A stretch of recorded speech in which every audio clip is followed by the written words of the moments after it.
Bismillahirrahmanirrahim. Alhamdulillahi rabbil alamin. Wa bihi nasta'in ala umurid dunya waddin. Wassalatu wassalam ala al-mab'uthi rahmatan lil alamin. Nabiyyina wa habibina wa qudwatina Muhammad ibn Abdillah wa ala alihi wa sahbihi wa man sar ala nahjihi wa ihtada bihadihi wa istanna bisunnati ila yaumiddin, amma ba'du. Muslimin dan muslimat, para jemaah, para pelajar pencinta Al-Quran, Assalamualaikum warahmatullahi wabarakatuh. Alhamdulillah, syukur kita kepada Allah Azza wa Jalla kerana pada pagi ini 6 Zulqa'dah 1443 kita dapat meneruskan pengajian kita dalam tafsir surah Al-Jathiyah. Surah Al-Jathiyah, surah yang ke-45, juzuk yang ke-25. Ayat yang kita akan baca pada kali ini ayat 16 sampai ayat 20 insya-Allah. 16 sehingga ayat 20. Dalam ayat ini Allah SWT ceritakan kepada kita tentang Bani Israel berpecah selepas mendapat nikmat. Mula-mula waktu mereka ditindas, mereka duduk molek bersatu bagus. Kemudian apabila mereka selamat dari Fir'aun, sudah dibuka pintu-pintu kesenangan, maka berlakulah perbalahan di antara mereka. Dengan itu Allah SWT perintahkan kepada Nabi sallallahu alaihi wasallam dan umatnya supaya berpegang dengan syariat Allah yang benar ini. Semoga kamu selamat. Kemudian dinyatakan kepada kita tentang Al-Quran, fungsi Al-Quran sebagai pembimbing, kitab hidayah yang diturunkan oleh Allah Azza wa Jalla kepada kita. Siapa dia nak selamat, ikutlah panduan Al-Quran dan sunnah Nabi sallallahu alaihi wasallam yang sudah semestinya melalui huraian dan tafsir para ulama salafus saleh dan ulama-ulama yang mengikuti jejak langkah mereka. Semoga kita semua termasuk di kalangan orang yang mengikut Alkitab was sunnah dan mengikut para ulama yang mu'tabar dalam bidang ilmu masing-masing. Baik para jemaah sekalian, kita mula dengan baca ayat, kemudian kita pergi kepada huraiannya insya-Allah. Ayat kita ni ayat 16. Bagi jemaah yang ada tafsir pimpinan edisi Jawi, muka surat 1096. 1096. A'udzu billahis samii'il 'aliim minasy syaithaanir rajiim. وَلَقَدْ آتَيْنَا بَنِي إِسْرَائِيلَ الْكِتَابَ وَالْحُكْمَ وَالنُّبُوَّةَ وَرَزَقْنَاهُمْ مِنَ الطَّيِّبَاتِ وَفَضَّلْنَاهُمْ عَلَى الْعَالَمِينَ وآتيناهم بينات من الأمر فما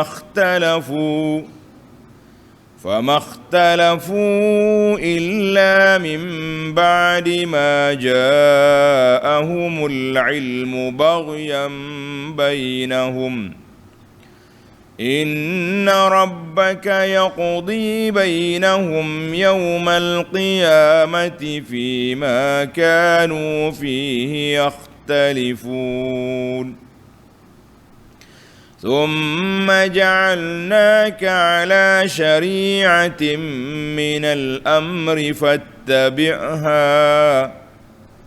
فاتبعها ولا تتبع أهواء الذين لا يعلمون إنهم لن يغنوا عنك من الله شيئا وإن الظالمين بعضهم أولياء بعض والله ولي المتقين هذا بصائر للناس وهدى ورحمة لقوم يوقنون.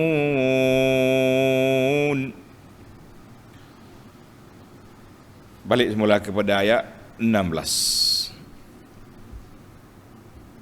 Dalam ayat ini Allah SWT ceritakan kepada kita tentang Bani Israel. وَلَقَدْ آتَيْنَا بَنِي إِسْرَائِيلَ الْكِتَابَ وَالْحُكْمَ وَالنُّبُوَّةَ. Dan demi sesungguhnya kami telah memberi kepada Bani Israel kitab Taurah dan pangkat kehakiman serta pangkat kenabian. Maknanya di kalangan Bani Israel ramai yang diberi tugasan Nabi, menjadi Nabi dan Rasul, ada kitab, ada kerajaan, dan mereka juga Nabi. وَرَزَقْنَاهُمْ مِنَ الطَّيِّبَاتِ. Dan kami telah kurniakan kepada mereka benda-benda yang baik. وَفَضَّلْنَاهُمْ عَلَى الْعَالَمِينَ.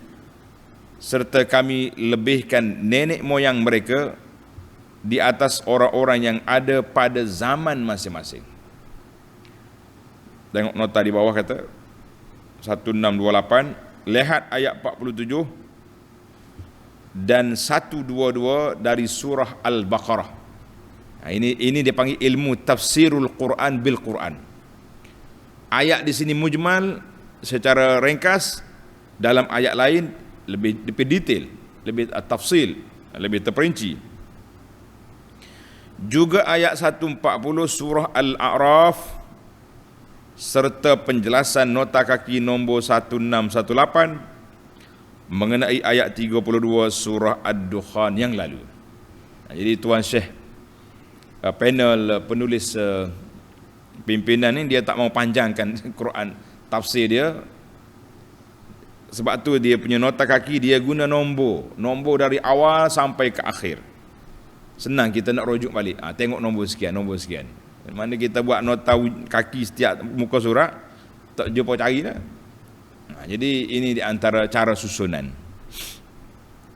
Baik para pelajar sekalian, sebelum kita pergi kepada lanjutan huraian, kita tengok juga dia panggil munasabatul ayah. Munasabah susunan ayat ni.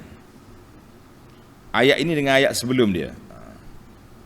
Allah Subhanahu Wa Taala menjelaskan bahawa dia telah beri banyak kepada Bani Israel nikmat-nikmat yang banyak. Kemudian mereka pula Bani Israel terjadi di antara mereka ikhtilaf, perbezaan ala sabilil baghi wal hasadi, kerana jahat dan hasad, dengki. Tujuan ayat ini dinyatakan kepada Nabi sallallahu alaihi wasallam nak menyatakan bahawa orang dulu pun berperangai sedemikian. Umatmu ni pun sallallahu alaihi wasallam, ahli kitab yang ada di zaman Nabi pun tak kurang beza dengan umat yang terdahulu. Dalilnya mereka datang ke Madinah semata-mata nak menunggu munculnya Nabi akhir zaman, Nabi yang terakhir. Tapi bila mari Nabi sallallahu alaihi wasallam yang bukan dari Bani Israel, mereka tolak. Allah Ta'ala gambarkan dalam Quran, ya'rifunahu kama ya'rifuna abna'ahum. Mereka kenal sifat Nabi sallallahu alaihi wasallam sebagaimana mereka kenal sifat anak mereka.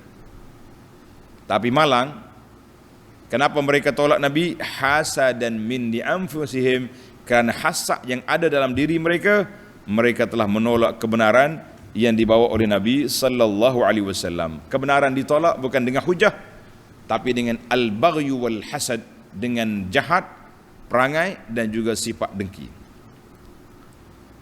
Maka Allah Ta'ala nyatakan di sini, nikmat tu ada terbagi pada dua.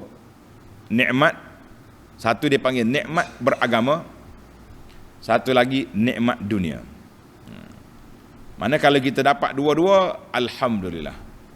Dunia kita ada, kita memiliki aset yang banyak, dan kita juga memiliki ilmu agama, kita kata nikmat. Tetapi kalau kita ada nikmat agama, dunianya kurang, alhamdulillah. Yang bimbangnya sebaliknya. Oleh kerana ni'amuddin, nikmat agama itu afdal, maka dalam ayat ini Allah mula dengan nikmat beragama. Tengok ayat kita. وَلَقَدْ آتَيْنَا بَنِي إِسْرَائِيلَ الْكِتَابَ وَالْحُكْمَ وَالنُّبُوَّةَ. Dan demi sesungguhnya kami telah memberi kepada Bani Israel kitab. Kitab apa di sini? Ramai ulama tafsir mengatakan al-muradu bihi at-Taurah wal Injil. Kitab di sini iaitulah kitab Taurat dan kitab Injil. Sebab dua ni ya. Dan juga Al-Zabur, At-Taurah, Injil dengan Zabur. Karena itulah Taurat jelaslah dia punya tu, sebuah kitab yang diturunkan. Jadi tiga Nabi Bani Israel ada kitab Taurah, Injil dan juga Zabur. Kemudian Allah sebut yang kedua wal hukma.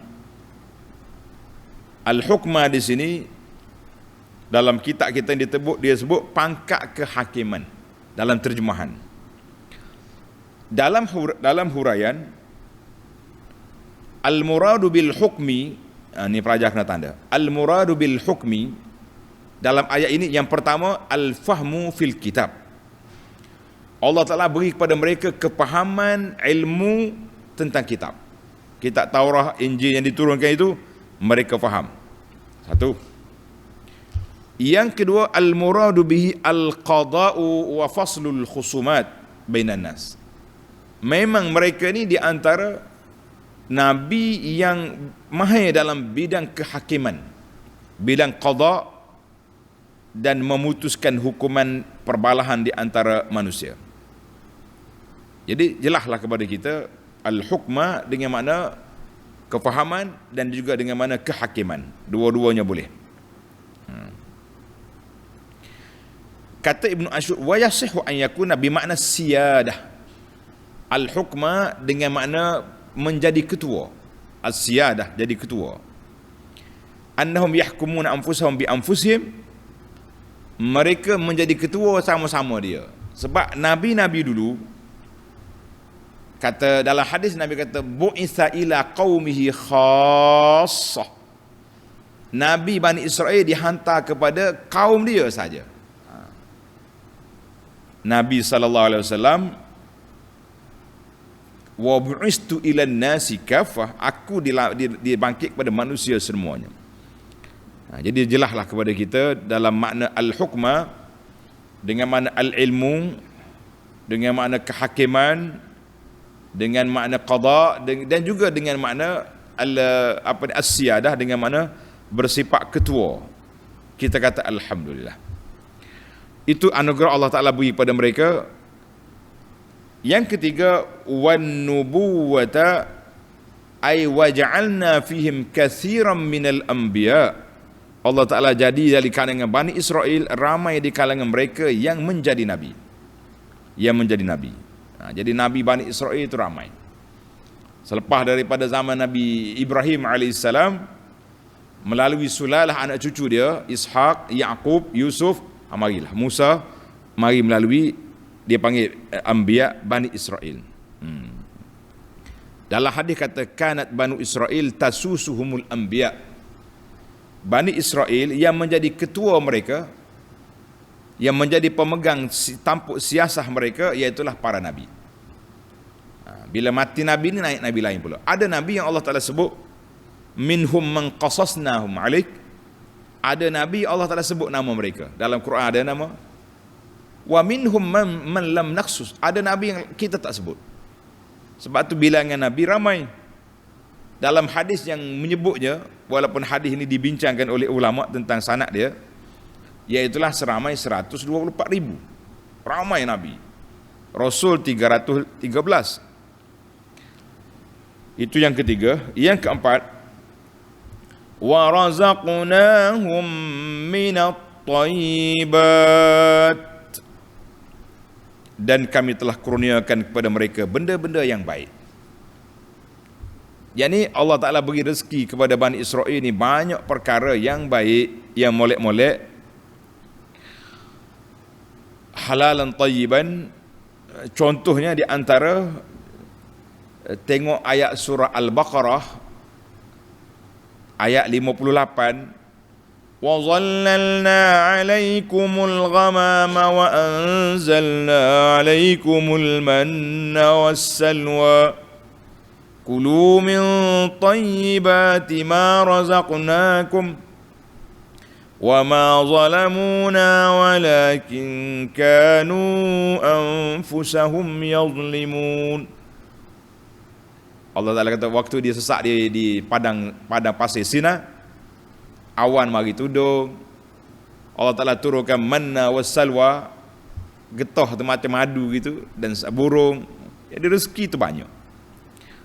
Tapi Bani Israel itu kerana dia pelik. Manusia yang orang panggil payah nak istiqamah bobok dia tu. Tiga, yang pentingnya Allah Ta'ala anugerahkan kepada mereka banyak nikmat. Yang keempat, wa faddalnahum 'alal 'alamin, serta kami lebihkan nenek moyang mereka. Bani Israel ni tok nenek dia lah, daripada keturunan dia tu, mereka di atas orang-orang yang ada pada zamannya. Ai wa faddalna Bani Israel 'ala 'alami zamanihim. Allah Ta'ala lebihkan mereka nak banding orang lain pada zaman mereka, pada zaman dia tu. Jadi jangan kata Bani Israel ni lebih seumur sampai kiamat. Tak. Faddalna 'alal 'alamin ai fi zamanihim, pada zaman mereka. Jadi buat Bani, bukan negara Israel ni, Bani Israel lain. Negara Israel itu negara haram orang panggil. Jangan duk tukar. Jadi berapa nikmat kita dapat kumpul di sini. Kitab, Al-Hukmah, An-Nubuwah, rezeki, dan juga tafdil. Mereka mempunyai kedudukan lebih tinggi nak banding dengan orang lain pada zaman mereka. Allahu Akbar. Kemudian ayat 17, Allah Ta'ala nyatakan keadaan mereka. Wa atainahum bayyinatin minal amr, dan lagi kami telah berikan kepada mereka keterangan-keterangan yang jelas nyata. Apa dia keterangan? Tulis itu nombor 5, yang kelima ini. Ai wa ataina bani Israil ayatin wadihatil hujaj. Wadihatil hujaj. Kami berikan kepada Bani Israel, tengok nota di bawah ada 1629, keterangan-keterangan yang jelas, ialah meliputi mukjizat-mukjizat yang dikurniakan oleh Allah Ta'ala kepada Nabi Musa AS dan lain-lain. Banyak mukjizat Allah Ta'ala beri. Bayinati minal amri, iaitulah wahyu daripada Allah.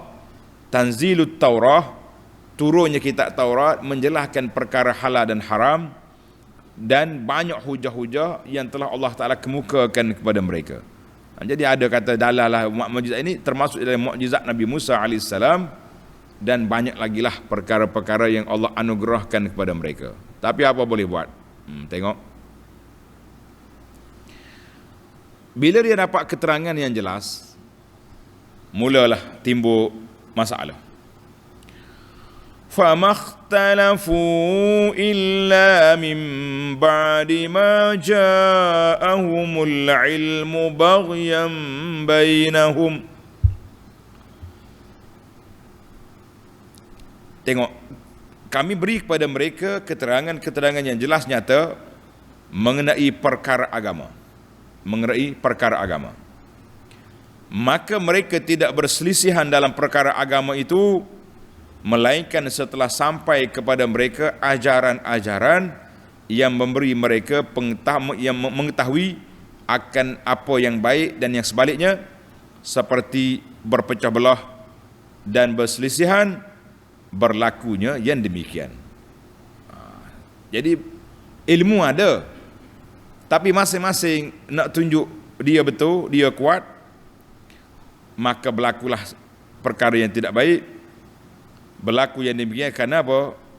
Kerana semata-mata baghyan bainahum, kerana hasad dengki yang ada di kalangan mereka. Ini punca besar perbalahan ni, hasad. Perbalahan hasad. Tengok dalam ayat kata apa? Dalam tafsir kata, ai fama tafarraqa banu Israel, tidaklah berpecahnya Bani Israel dan berlakunya ikhtilaf di antara mereka, kecuali setelah mereka menerima hujah. Mana kalau balas waktu jahil lain, ni balas selepas dapat ilmu lain. Sepatutnya bila ada ilmu tak balas. Sekarang ni bila ada ilmu berkelahi. Limadha? Allah Ta'ala sebut baghyan. Ini punca. Kunci perbalahan duduk di mana? Wa innama hamalahum adzalika zulmu wal i'tida, kerana berlakunya kezaliman, pencabulan sebahagian ke atas orang yang lain, wal hasadu, hasad, wa talabur riasah, kerana gila nak jadi ketua. Ini punca berlakunya perbalahan ini dengan sebab ini. Kata Ar-Razi dalam tafsir dia, hahuna ihtimalan. Ini kemungkinan sebab berlaku khilaf ni kerana apa? Mereka nak belajar, bila dapat ilmu balah. Maka perbalahan tu selepas daripada ilmu. Ini cukup dahsyat. Kalau balah waktu jahil lain. Ini kita kena ambil pengajaran besar dalam isu ni. Kita mengatakan punca perbalahan ikhtilaf di antara kita umat Islam ni mari daripada dua punca. Punca yang pertama dipanggil ikhtilaf bisabab al-ilm, dengan sebab ilmiah. Punca yang kedua dengan sebab hawa nafsu. Sekarang ni kita tak tahu punca mana yang menjadi sebab kita ni berkelahi. Tuan-tuan boleh fikir, boleh buat analisa, tengok kepada perbalahan yang ada. Lebih-lebih zaman kita ni orang tak balas senyap-senyap, dia balas di media sosial yang boleh dicampur, boleh dimasuk campur oleh netizen para peminat. Maka banyaklah benda yang rusak daripada benda yang membina. Allahul musta'an. Kita kata Allahul musta'an. Karena itu waktu mula-mula saya balik, lepas daripada mengaji dulu, kita tengok perbalahan ni semakin meruncing, tajam. Jadi anak pun tulis makalah di bawah tajuk Rahmat dalam Perbezaan. Buku ni semata-mata hasil daripada pemerhatian kita kepada suasana yang berlaku di alam nyata, di kalangan masyarakat. Kerja kitanya balah. Jadi perbalahan ada yang bersifat ilmiah betul-betul, ada yang bersifat nafsu dan hasad dengki yang berlaku di kalangan talabatul ilmi, di kalangan penuntut-penuntut ilmu. Itulah punca yang berlaku kerusakan di atas dunia ini. Allah Ta'ala dah nyatakan baghyan ay az-zulmu wal i'tida wal hasadu wa talabur riyasah. Kerana nak jadi ketua, kita sanggup, kata orang sanggup pukul kawan sendiri. Dulu orang duk bercakap lah, budak-budak duk bercakap, orang hospital duk bimbang kepada kita penyakit kencing manis. Kita pula dalam masyarakat duk bimbang penyakit kencing kawan. Ini bahaya. Kita baik, tapi bila orang kutuk sahabat kita, kita tak boleh nak mempertahankan. Semata-mata kerana nak jaga hak ni pula. Ini payah. Nak jaga diri supaya tidak dimarahi oleh semua kumpulan, ataupun memang orang yang jadi menyerang orang tanpa belah kasihan. Ini semua punca-punca perbalahan yang berlaku zaman dulu dan zaman kita sekarang. Baik, kita pergi pada ayat. Inna rabbaka yaqdi bainahum yawmal qiyamah fima kanu fihi yakhtalifun. Sesungguhnya Tuhanmu akan menghukum di antara mereka pada hari kiamat tentang apa yang mereka perselisihkan. Pada hari kiamat esok, semua benda kita duk balas atas dunia ni, Allah Ta'ala akan jatuhkan hukuman dengan penuh keadilan. Allahu Akbar. Ayat ni turun pada Bani Israel. Tapi semua orang yang berkelahi atas dunia dulu, kita tak nampak atas dunia ni, masing-masing ada pengikut. Ada pengikut. Bawa lah apa benda pun, ada je yang bantu, yang backup kata orang. Ada je yang menyokong. Bawa lah apa benda. Kalau kawan tu terang-terangan bercakap benda yang salah, dia panggil tanasukhul arwah, roh manusia ni boleh pindah pada orang tu orang ni, kita kata benda tu salah, gomohlah, perbetulkan tu. Jangan duk cari benda lain. Sebab kerana orang kita akan kona sana kona sini untuk memperbetulkan. Kita kata itulah punca kerusakan yang berlaku kerana nak membela kawan tidak berpandukan kepada ilmu yang kita belajar. Allahu Akbar. Jadi kalau atas dunia tak sesat, Tuhan kata aku sesat di akhirat esok. Nampaknya macam itulah. Nampaknya sedemikian. Orang yang buat tuduhan kepada orang atas dunia ni, walaupun kita beri penjelasan, nyatakan yang benar dengan fakta, dengan maklumat, tak peduli apa. Orang Kelantan kata tak degih, maknanya tak bergerak setapak. Kata nak murajaah balik ke, nak semak, tak ada punya. Buatlah, tak apalah. Kita kata kita jumpa di akhirat lah. Payah jumpa atas dunia ni tak habis-habis. Baik, kita pergi kepada ayat 18.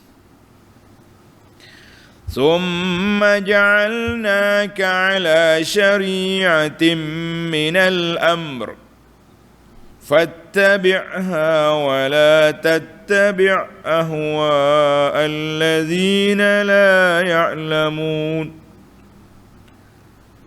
Pada kesudahannya kami jadikan engkau wahai Muhammad sallallahu alaihi wasallam dan utuskan engkau menjalankan satu jalan yang cukup lengkap dari hukum-hukum agama Allah. Dia panggil syariat Allah. Fattabi'ha, maka turutlah akan jalan itu. Allah Ta'ala perintah tegas kepada Nabi sallallahu alaihi wasallam. Para pelajar, tanda munasabatul ayah, munasabah ayat ini. Dalam ayat yang lepas, Allah Ta'ala nyatakan puak musyrikin menolak kebenaran. Puak kafir berkelahi min ajlil baghi wal hasadi, kerana jahat dan juga kerana hasad. Allah Ta'ala perintahkan kepada Nabi sallallahu alaihi wasallam bi an ya'dil, tinggalkan jalan-jalan yang buruk itu, kamu berpegang dengan kebenaran. Tidak ada bagi kamu selain daripada menzahirkan yang benar dan menyatakan kebenarannya. Jadi kerja Nabi sallallahu alaihi wasallam. Kita orang menyambung lidah Nabi. Para ulama rabbaniyun, ulama al-mukhlisun, mereka juga telah menyatakan kebenaran yang sampai kepada mereka. Jadi Allah Ta'ala sebut pula dalam ayat yang lepas beberapa nikmat yang banyak yang diberi pada Bani Israel, dan berkhilaf mereka dengan sebab ilmu dan hasad. Maka Allah Ta'ala nyatakan di sini keadaan kedudukan nabinya yang Allah Ta'ala pilih menjadi nabi dan rasul bagi umat akhir zaman sampai ke hari kiamat.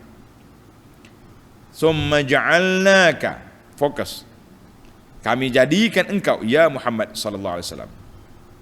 Setelah kami bawa pada Bani Israel kitab, al-hukma, an-nubuwah, jalan-jalan yang telah baik kepada mereka, tapi mereka lari mereka tinggalkan jalan yang baik, fattabi'. Fattabi' syariat Allah. Ikutlah syariat Allah Ta'ala yang telah diberikan oleh Allah kepada kamu, jangan ikut Bani Israel. Ayat ini ditafsir dengan ayat surah Az-Zukhruf ayat 43. Zukhruf ayat 43, fastamsik billazi uhiya ilaik. Berpeganglah dengan ajaran yang kami wahyukan kepadamu, innaka ala siratim mustaqim. Ya Muhammad sallallahu alaihi wasallam, engkau berada di atas siratin mustaqim. Jangan lari. Jangan peduli dengan puak kafir. Arahan yang kedua, wala tattabi' ahwa allazina la ya'lamun. Engkau jangan turut hawa nafsu orang-orang yang tidak mengetahui perkara yang benar. Dalam tafsir kata wala tattabi' ya Muhammad sallallahu alaihi wasallam ma yad'uka ilaihil musyrikuna al-jahiluna billah. Apa yang telah dipanggil oleh puak kafir, puak jahil tentang Allah untuk melakukan perkara yang menyalahi syariat Allah, jangan ikut, jangan turut. Jadi kita umat Islam hari ini, kita ada depan kita ada Quran, kita ada hadis Nabi sallallahu alaihi wasallam, kita ada huraian para ulama salafus saleh. Inilah pegangan kita, jangan duk ikut yang mari yang duk celaru kemudian ni. Sebab apa kecelaruan itu datang apabila bercampur aduk ajaran yang dibawa masuk ke dalam Islam yang asing daripada Islam. Asalnya tak ada dalam Islam benda tu, tapi jadi ada disebabkan oleh kumpulan yang membawa masuk dia dengan cara yang tidak diizinkan oleh Allah Azza wa Jalla. Baiklah, ayat 19. Innahum lan yughnu 'anka minallahi syai'a. Sesungguhnya mereka tidak sekali-kali akan dapat menyelamatkanmu sedikit pun dari azab Allah kalau engkau menurut mereka. Kalau mengikut jejak belakang mereka, mereka tak boleh nak buat apa kamu.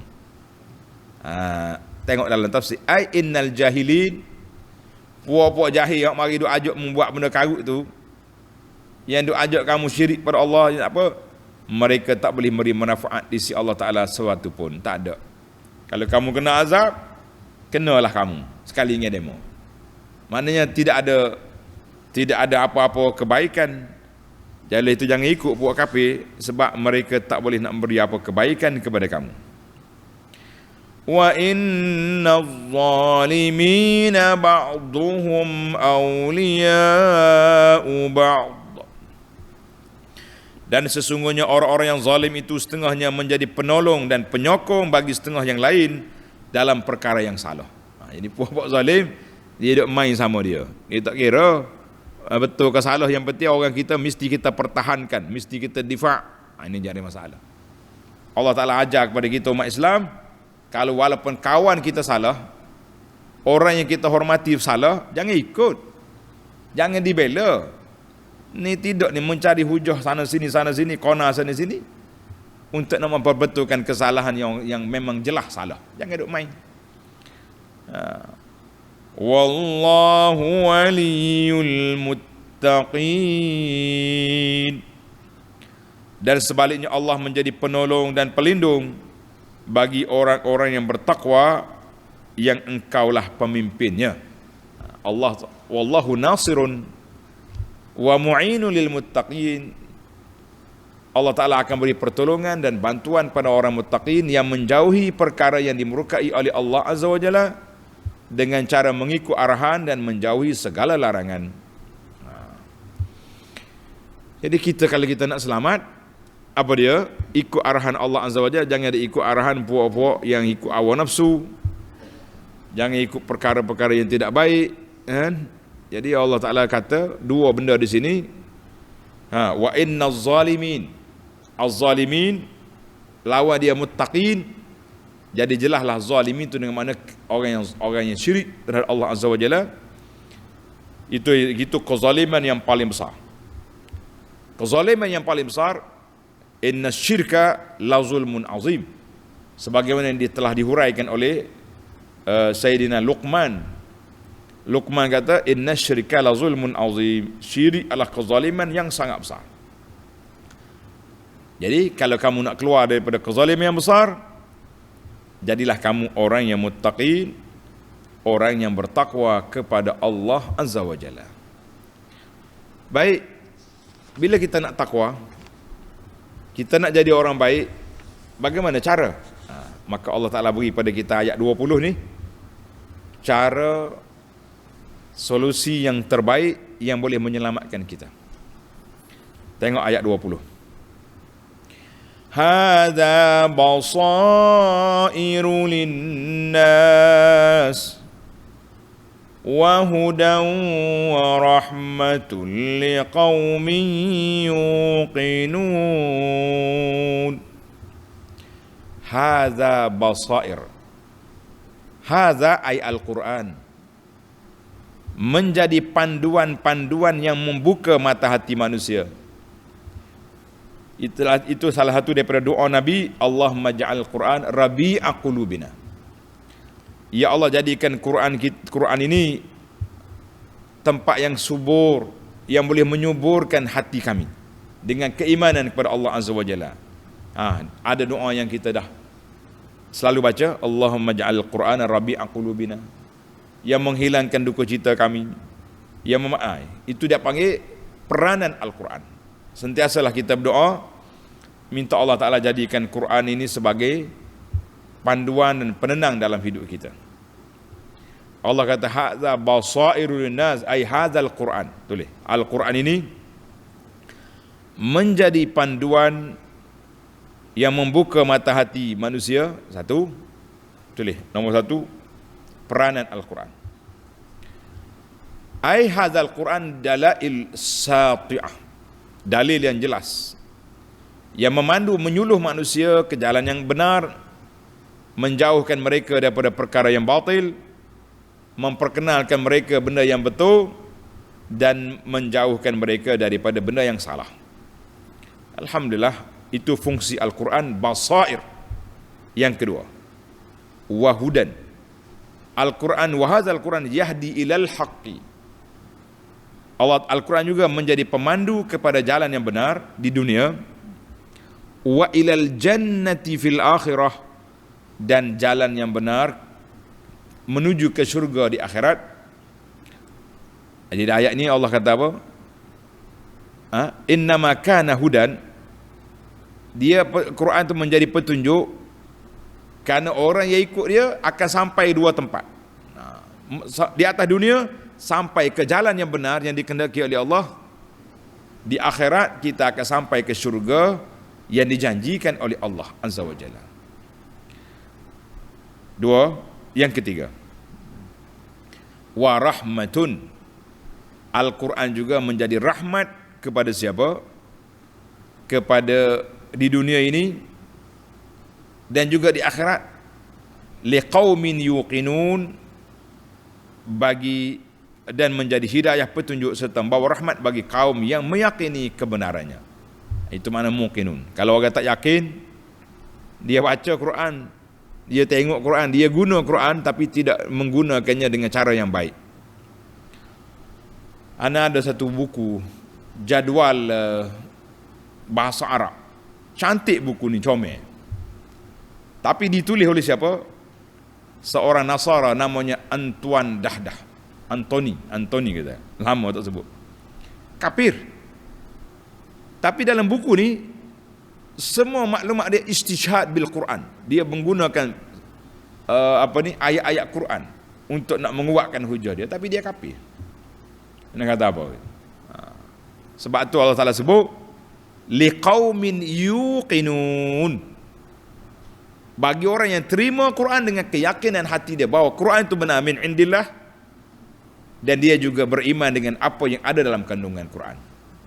Kalau setakat ambil Quran saja, kau duk cium pagi, petang, siang, malam, baca Qurannya tidak, tadabbur Quran pun tidak, beramal dengan apa kandungan Quran pun tidak, kita mengatakan hayat, jauh lagi kita nak dapat apa yang telah dikehendaki oleh Allah melalui ayat-ayat yang mulia ini. Kita berdoa kepada Allah Azza wa Jalla bi asma'il husna wa sifatihil ula, dengan namanya yang maha indah, dengan sifatnya yang maha tinggi, Ya Allah, jadikan Quran ini sebagai pemandu kami di dunia dan juga di akhirat. Amin ya rabbal alamin. Jangan duduk doa saja. Lepas doa tak ngaji. Jadi ke tidak? Jawabnya tak jadi. Lepas doa kita belajar bagaimana kita nak memahami Al-Quran. Di antara doa yang diajar oleh Nabi sallallahu alaihi wasallam yang mesti kita kena baca pada waktu pagi selepas solat subuh. Kata belakang doa ni, Allahumma inni as'aluka ilman nafi'a wa rizqan tayyibah wa amalan mutaqabbala. Tuan-tuan tengok dalam perisai Muslim ada, dalam buku zikir pagi petangnya yang kita duk bagi ni, ada dalam risalah, mana risalah zikir lepas solat itu pun ada. Yang pentingnya hafal doa ni, baca. Kita minta Allah SWT anugerahkan kepada kita kepahaman yang baik sehingga kita dapat menjadi hamba Allah Ta'ala yang mengambil manfaat daripada Quran, mendapat manfaat sebagai Quran yang diturunkan oleh Allah Azza wa Jalla dengan sepenuhnya. Amin ya rabbal alamin. Tamatlah kita perbincangan ayat 16 sehingga ayat 20. Sekarang kita berpindah kepada mengambil al-fawaid at-tarbawiyah wal ilmiyah. Kita cari faedah-faedah dari sudut ilmunya, dari sudut pendidikannya.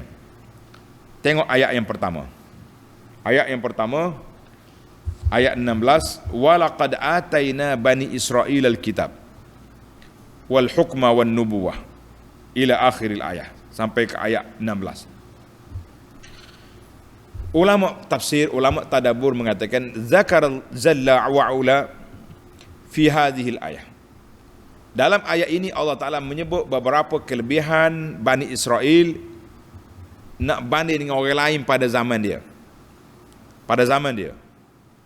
Tetapi Allah SWT juga telah menyatakan bahawa umat Muhammad sallallahu alaihi wasallam khairun, lebih baik daripada Bani Israel dan lebih mulia ke atas Allah Ta'ala daripada Bani Israel, sebagaimana Allah Ta'ala nyatakan dalam surah Ali Imran 110, kuntum khaira ummatin ukhrijat linnas. Kuntum, kamu Muhammad sallallahu alaihi wasallam dan umatnya, khaira ummatin, lebih baik.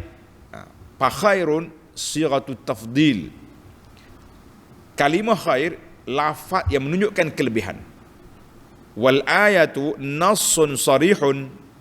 Ayat ini, ayat Ali Imran ini nas yang jelas bahawa umat Muhammad sallallahu alaihi wasallam lebih baik daripada semua umat yang terdahulu, termasuklah Bani Israel. Cuma Bani Israel, faqa Bani Israel, nak mengatasi banding dengan orang zaman dia, mereka lebih baik sebab mereka ada kitab, mereka ada hukum, mereka ada kenabian. Jadi, bila mari umat Muhammad, semua dia sapu belaka apa yang ada pada Bani Israel, Allah Ta'ala anugerahkan pada Nabi sallallahu alaihi wasallam dan lebih daripada itu lagi. Kata alhamdulillah, umat Muhammad sallallahu alaihi wasallam lebih mengatasi Bani Israel dalam banyak perkara kalau kita nak buat bandingan. Kita berpindah kepada faedah yang kedua. Ayat yang ke-17. Wa atainahum bayyinatin minal amri famakhtalafu illa min ba'di ma ja'ahumul ilmu baghyan bainahum. Ayat ini Allah menyatakan bahawa kita dah beri keterangan yang jelas, yang nyata kepada Bani Israel, kemudian mereka berkelahi. Punca berkelahi mari daripada mana? Mari daripada baghyan, kejahatan dalam diri mereka, hasad dengki dan juga kesombongan. Ayat ini menunjukkan kepada anna ahlal kitab tafarraqu. Puak-puak ahlul kitab, Yahudi dan Nasara, berkelahi, berbalah, berpecah belah sebelum kedatangan Nabi sallallahu alaihi wasallam. Sepatutnya bila mari Nabi, mereka bersatu, tapi bertambah lagi kejahatan. Sebagaimana yang telah digambarkan dalam ayat ini, Tuhan kata baghyan. Dalam ayat lain Tuhan kata hasadan min indi anfusihim, kerana mereka hasad. Dalam kitab sirah ni ana tulis, para pelajar boleh cari dalam buku kita ni. Ni nama dia Madinah Munawwarah, Kelebihan dan Sejarah. Buku ni menarik. Ni orang nak pergi haji ni kena cari, buat bekalan, bekal ilmu ke tanah suci. Molek.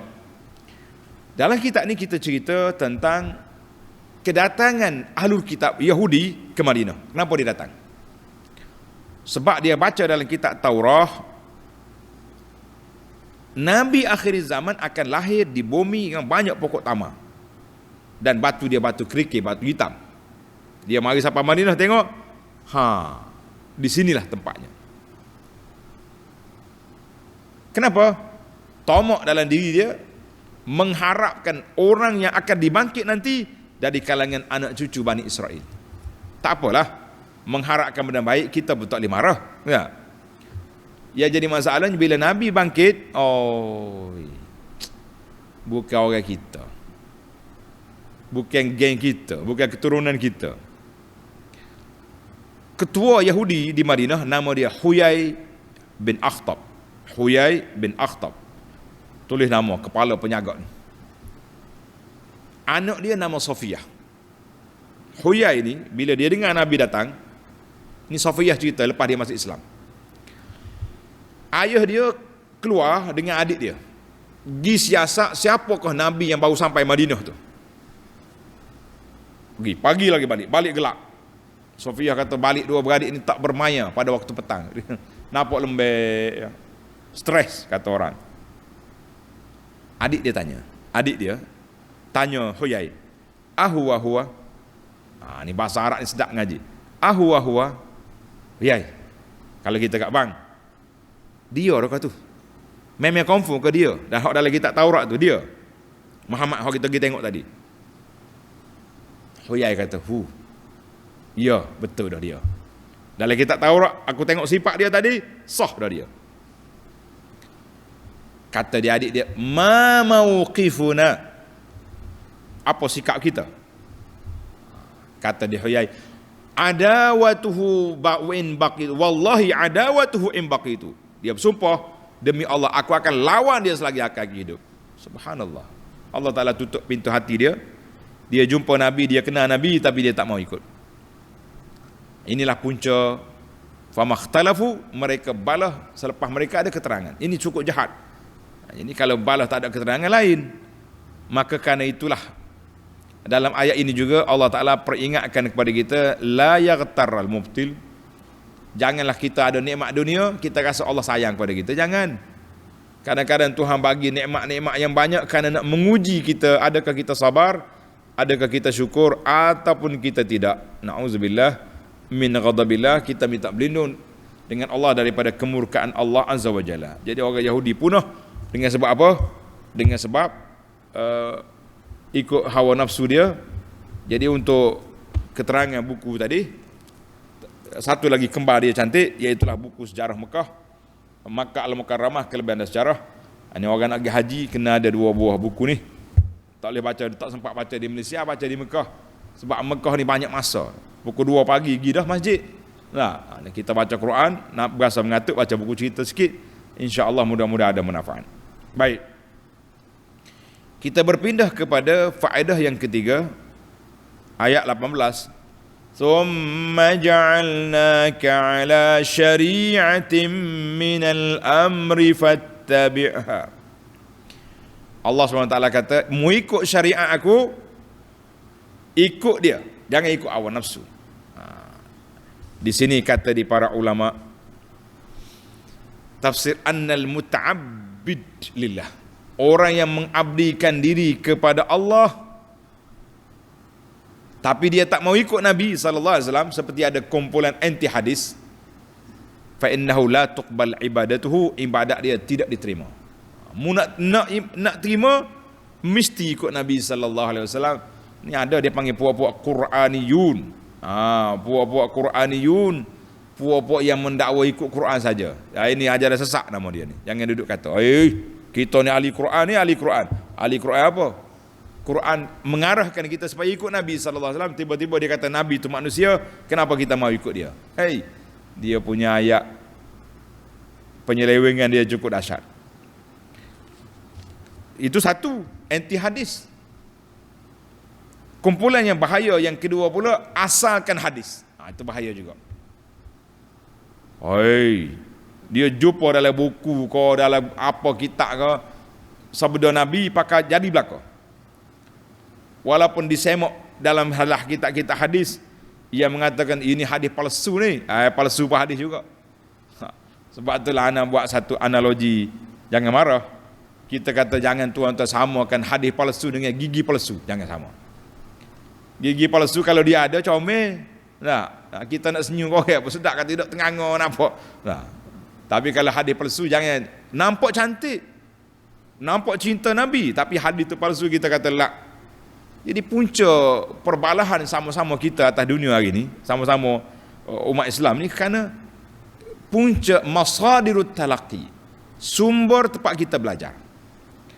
Orang yang belajar meneliti hadis, setiap perbuatan kita melalui dalil, insya-Allah kita lebih selamat.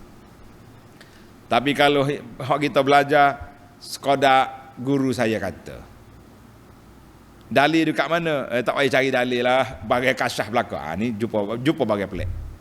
Jadi Allah Taala perintah di sini fattabi'ha. Ikut Quran dan ikut sunnah Nabi sallallahu alaihi wasallam barulah kita selamat. Maka Allah Taala perintahkan di sini ikut syariat Islam, wala tattabi'mu, jangan ikut apa yang menyalahi peraturan agama. Jadi kita jangan bermudah-mudah dalam agama ni para jemaah sekalian.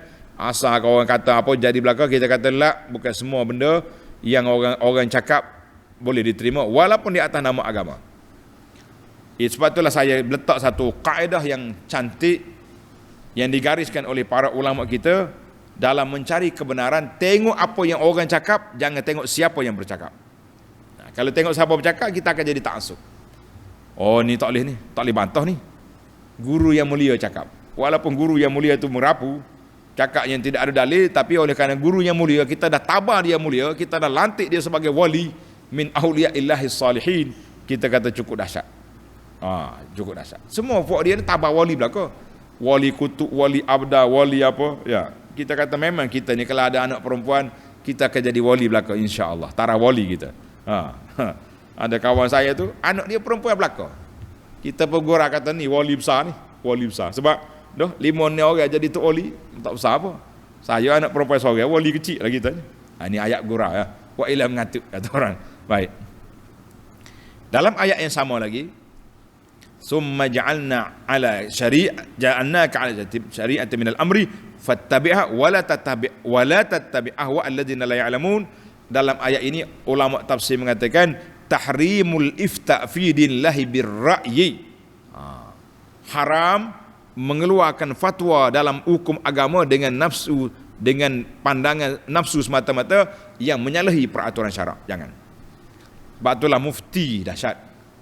Kata di para ulama, ajra'ukum 'alal futya ajra'ukum 'alan nar. Orang yang paling berani keluar fatwa, orang yang berani berhadapan dengan api neraka, na'udzubillah. Sebab bila kita fatwa atas nama agama, bermakna kita telah menyebut satu hukum yang mewakili. Macam gitulah seolah-olah kita bercakap bagi pihak agama Allah. Jadi hati-hati kita nak keluar masalah. Sebab itulah sekarang ni dia panggil fatwa jama'i. Fatwa secara jama'i di Mekah ada, di Jeddah ada, dia panggil majma' fiqhi. Maknanya terkumpul ulama-ulama dalam dunia ni bentang tajuk perbahasan, kemudian dia buat keputusan, satu resolusi dia tentang keputusan yang mereka bahaskan. Bukan mudah. Ini kita bercakap seorang sedap lah. Tak, bercakap seorang depan kamera kita, depan kita penta'asuk kita bercakap apa benda pun, guru yang mulia belaka. Guru yang mulia belaka. Baik. Kita berpindah kepada faedah yang keempat. Haza basairul linnas wa hudan wa rahmat liqaumin yuqinun. Allah Taala jadikan Quran ini, Quran yang kita pegang ini, basairul linnas, menjadi panduan yang membuka mata hati manusia. Panduan yang membuka mata hati manusia duduk di mana? duduk di Al-Quran. Siapa nak buka mata hati dia, mari mengaji Quran, insya-Allah. Saya banyak kali dahuluan cerita sahabat saya pendakwah di Jepun, di Japan Dakwah Center tu, dia kata orang pertama bila Jepun mari nak dengar Islam, aku baca Quran. Baca Quran dulu, ngaji Quran depan dia, biar dia dengar. Dia apa kagum tengok, dia tak faham apa, tapi Quran itu mukjizat kalamullah. Sedikit tentang bahasa. Pelajar-pelajar tak apa hari ni hari cuti kan. Sedikit tentang bahasa. Dalam bahasa Arab, kalau kata haza itu menunjukkan isim isyarat kepada muzakkar mufrad, menunjukkan satu, haza. Kemudian basair jamak muannas, taksir muannas, basair sepatutnya hazihi kalau jamak, tapi dia kata kenapa haza. Ini bahasa. Kaifa yusnadul jam'ul muannas ilal mufrad, jamak muannas disandak pada mufrad. Lish, jawapan dia, anna majmu'al Quran kitabun wahid. Quran itu nama dia kitab. Jadi oleh kerana dia kitab, maka sah kita guna isyarat haza kitabun, boleh. Hazal kitab al-wahid. Jadi boleh diguna. Itu dia balik kepada asal dia, Quran itu kitab. Jadi kitab haza basair. Kitab ini menjadi bukti, penunjuk, pemandu kepada jalan yang baik. Jadi alhamdulillah, itu dia panggil perbahasan dari sudut bahasa Arab. Kemudian yang terakhir, yang kelima yang kita nak bincangkan di sini, iaitulah tentang punca berlakunya perbalahan manusia itu mari daripada mana? Mari daripada famakhtalafu illa min ba'di ma ja'ahumul ilmu baghyan bainahum. Allahu akbar. Punca berlaku perbalahan dengan sebab apa ni kita kata baghyan, kezaliman dan hasad dengki. Jadi tuan-tuan, dalam buku yang saya nota lah, kita anggap ini nota perbincangan. Cari buku ni baca, nama dia Rahmat dalam Perbezaan.